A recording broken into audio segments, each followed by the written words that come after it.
In the late 1980s and early 1990s, a duo of Western-inspired fantasy RPGs hit both the console and PC markets. They were unique in that each had their roots in the PC game world.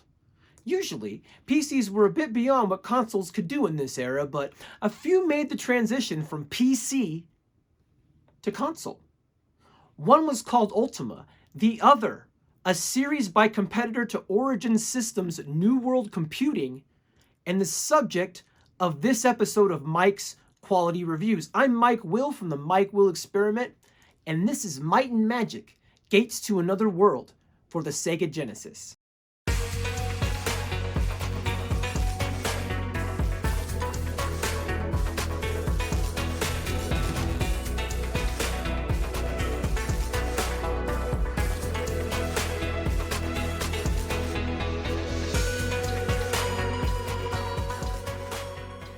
In this video, we will only be covering Might and Magic: Gates to Another World for the Sega Genesis.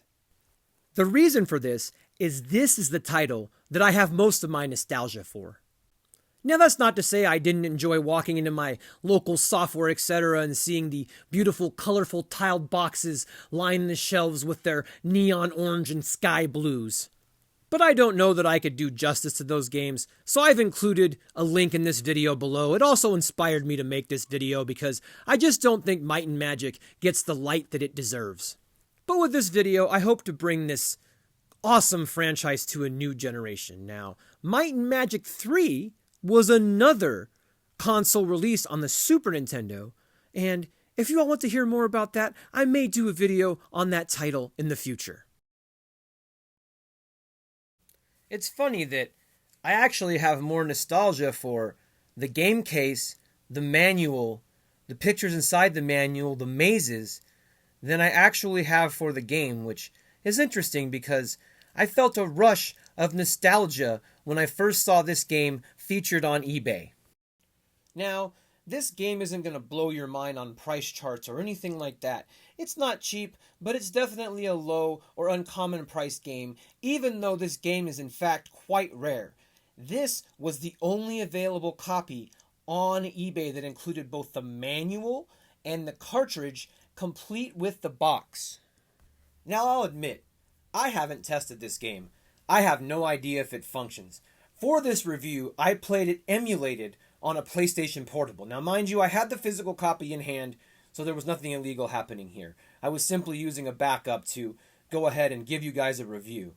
But I want to show you more with the manual. If you'll notice here, there are some codes in the manual, and this was because the game gave you very nondescript, completely cryptic clues, and you would have no idea what to do.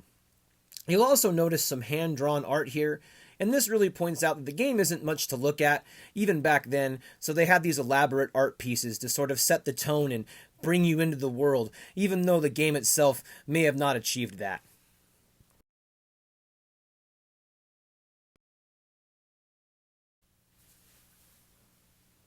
Now, this game was published by Electronic Arts, which has really completely done a 180 from what they were back in this day. They were more of a game publisher. They brought obscure and almost crowdfunded type games to systems, and this is kind of one of them. New World Computing, while not in the era of crowdfunding, was certainly funded by a very passionate core of gamers that purchased these games. Now, you'll hear the intro music in. It is a little grating, but you have to understand that back in this era, that was like a crazy orchestral theme. I mean, this was the 16-bit era here. There wasn't much else to compare it to, and back then it was actually quite cool. Now, I don't know how much you folks know about these classic RPGs, but you would roll characters, and what rolling characters is essentially is rolling the dice. You would leave and come back into this screen, and it would give you a different set of stats. Now, based on this set of stats, you actually would generate different classes that you were actually able to pick. So sometimes in your character creation screen, it was completely random. I, Korok the Mysterious, authored this history of the world called Kron. Ages ago, the four elemental lords convened the void that separated their domains, while the other three bickered. Aqualander, the Water King, flooded the void with a vast sea. The other elemental lords watched from their corners and grew jealous, each thinking that they should rule the center. Two of them, Shalwan the Air Tyrant and Pinus the Monarch, invaded the sea. Then the Earth Emperor Growlcore the Cruel and his minions struck, and the war turned in their favor. But Galcor foresaw this, and his minions merged to form a great continent. Water could soak it, but not sink it. Fire could crack it, but not crumble it. Air could carry it away as dust, but the dust returned to the greater mass.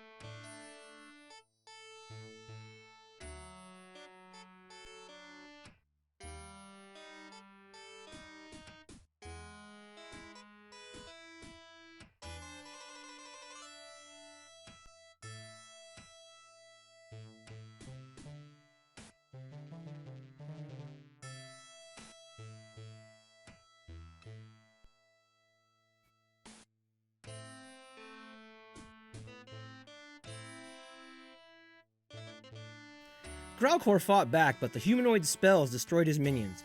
To defeat Growlcore himself, the most powerful humanoid spellcasters met on the Isle of the Ancients and created an orb of power and 4 talons to hold it. But tests were necessary to perfect the orb and talons, yet Growlcore unleashed his fury before they could even begin.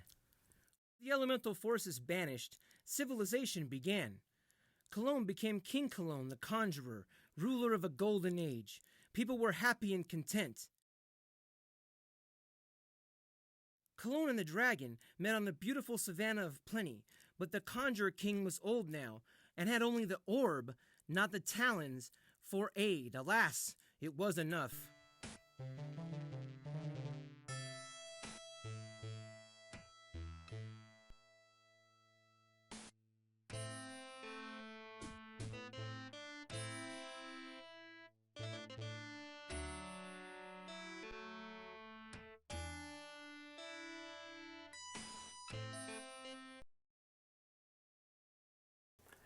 John Van Caneghem is a developer of Might and Magic. You could think of Caneghem like you would think of Todd Howard at Bethesda or Lord British with Origin Systems.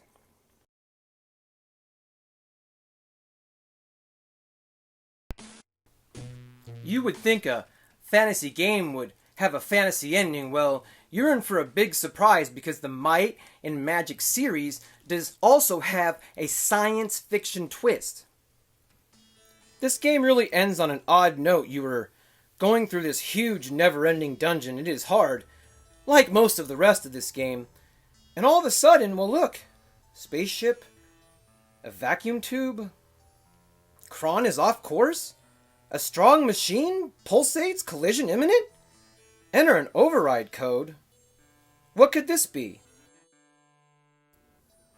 When I was younger, I really had no idea what this override code meant, or how to get it, or even how to solve the very strange space-like science fiction puzzle that follows. Might and Magic really had this wonder and captivation to it, and this was really a part of it, this science fiction storyline that's sort of baked into a fantasy genre. I'll even show on screen here what this preamble actually translates into, and it's essentially a modified version of a constitution, but for the people of Terra. I understand that this is a spoiler and some may have fast-forwarded past this, but I felt that it needed to be included because really the ending, to me, is the most memorable part of this game, in addition to the physical presence of the copy of the manual in the game itself.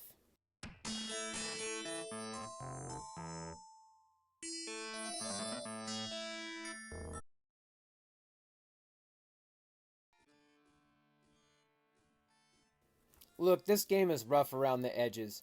I'm not going to sugarcoat it for you. When I picked it up and saw the box and had the nostalgia, it was great, but then when I loaded up the ROM and the emulation on my PSP to actually try the game out, I was not disappointed, but reminded of the ages and what the difference between now and then is in RPGs. Really, back then, RPGs were more about imagination versus about gameplay or wowing you with graphics or images. Your map was basically a stick figure looking map. You had a very basic text boxes, and really you had a very tiny screen of actual gameplay. It really required an imagination to actually see a winterscape here, for example, in the background, or a castle there, or to see an actual dungeon where there's just these plain doors and simple things, and this barely animated forge here. This guy hitting the blacksmith, hitting the forge. I mean, it's a great game, but has it aged well? I can't say that it has. Combat is a mixed bag. They throw these ridiculous walls of enemies at you, and from the beginning, the game's learning curve is so difficult that most people will be turned off by the initial combat in the modern era.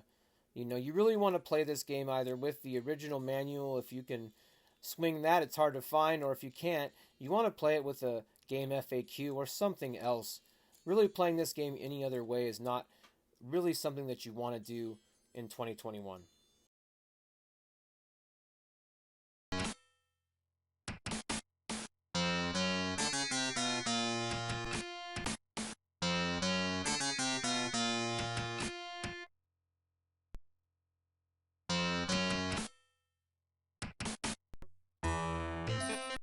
It was really hard to find advertising such as Phantasy Star was just a warm-up, but there was advertising for this game, and I can tell you that, for the most part, EA did not really promote this game at all. Most of us gamers found it from just looking on the shelf or asking our local game store. Now, there is a Dragon review from Dragon Magazine.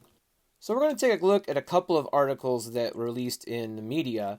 And these are really cool because they're old issues. This is from Dragon Magazine from 1987. Now, you have to keep in mind, there's not really many Might and Magic Gates to Another World Genesis reviews. Mine is one of the only ones. And this is an article basically by Hartley and Patricia there that you see. And it was about the role of computers. And really, the mention of Might and Magic here is very brief.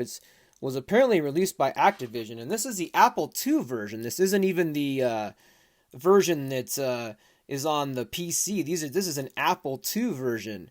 And reading through the article here, you basically just get the impression that they just mention that the game's out for Apple II. They talk about some of the old games. They talk about John Van Caneghem, like we talked about earlier.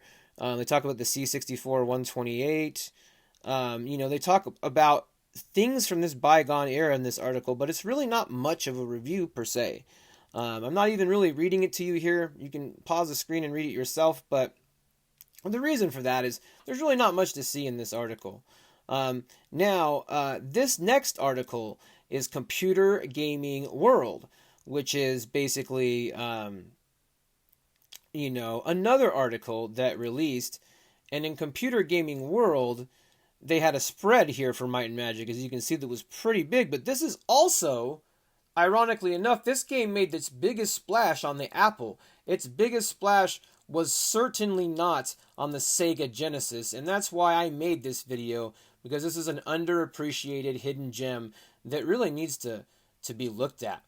I also left these screenshots on here a little bit longer, just for the fact that you can see that the graphics on this Apple version are years behind, literally and physically, the Sega Genesis version, which has no love really in the reviews. So what do I think about Might and Magic Gates to Another World in 2021? Well, I have to be honest, I can't really recommend playing it. By that I don't mean don't fire it up on an emulator and try it, or if a buddy's got a copy, pop it in and play it for a few minutes, but do I suggest that you play all 200 hours of this game in 2021? I really don't.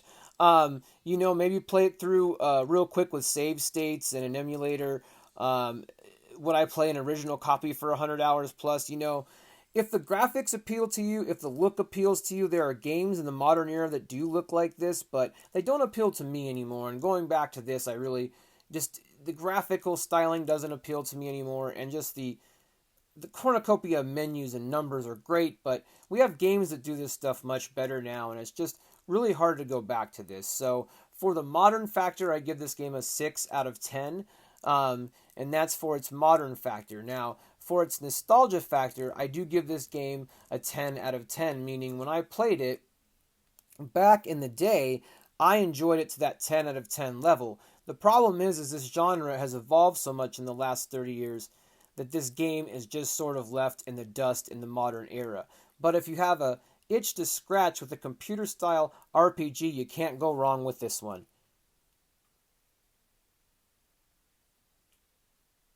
Want to thank my members of my Discord and everybody that watches the Mike Will Experiment and the rest in these comments. Thank you so much to everybody who watches my channel. I hope you enjoyed this review of Might and Magic Gates to Another World for the Sega Genesis.